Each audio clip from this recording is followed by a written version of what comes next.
rain moved through this morning. Yeah, that's kind of moving through now. Hopefully we'll get some spottier chances for the game as people are heading down there. But then this clears out and we have a nice Friday. Yeah, really, it's the morning rush here. We're dealing with it for the next few hours, even in our southern communities where I think it lingers longer. By the time we get to the end of the morning commute, a lot of this is going to be out of here. So it's a morning issue only.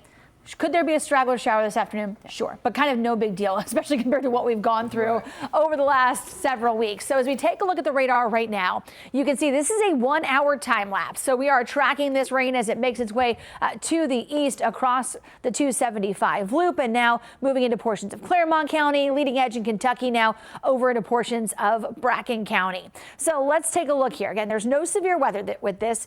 There's some decent downpours. You can hear it in all of our live shots this morning, but very minimal lightning. In fact, only 2 lightning bolts counted in the last 15 minutes across this area. So as we zoom in right now, the area of heaviest rain, blue ash right along the 275 loop. So from Loveland into Indian Hill and Milford, seeing some of the heavier downpours. Those are moving east and heading toward Goshen and Newtonsville.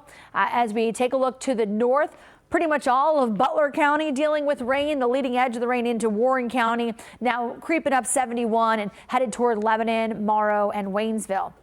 As we go to the south, you can see this is more of a widespread soaker, right? We got a little bit of lightning right on the 71 corridor there south of the 71-75 split. So none of this super duper intense, but as we take a look further off to the west, you can see the more intense downpours are continuing to kind of trail over the same area all the way back into western portions of Indiana. So this part right now that kind of just passed by, this Washington community, it's probably going to be 3 hours worth of rain for those of you south of the 71-75 split. So be aware, no matter where you are in greater Cincinnati, the ground is super saturated after all of the rain that we've had over the last week or so. And a lot of this, since the heavier bands are setting up south the 71-75 split, I'd be aware if you are in portions of Grant County, Owen County, into Carroll and Gallatin counties, the rain's going to last longer for you guys. So there is the bigger potential for areas of high water, especially low-lying, flood-prone areas. You guys could end up with 1 to 2 inches of rain out of this thing. So areas to the north will likely dry out earlier. To the south, I think it's just going to linger a little bit longer for you today. So let's take a look at the impacts for today. In the morning, rain, some thunderstorms, generally focused here during the morning rush. Even in the spots to the south, I think by the time we get to 8 and 9 o'clock, the back edge of this should be in sight. So 1 to 2 inches of rain possible. That does bring the potential for high water. Overnight, there was active flash flooding in some of the Dayton suburbs. So up in Camden, Kettering, areas near Bellbrook had some high water. So be aware, there were some areas that dealt with high water overnight. And then this afternoon, looking mostly dry. Can I rule out a stray shower? No, but still, it'll be a decent second half of the day, muggy and upper 70s. Futurecast showing the rain moving through this morning. Watching that back edge of the rain move through probably 8, 9 a.m., something like that across our southernmost communities. And then things quiet down.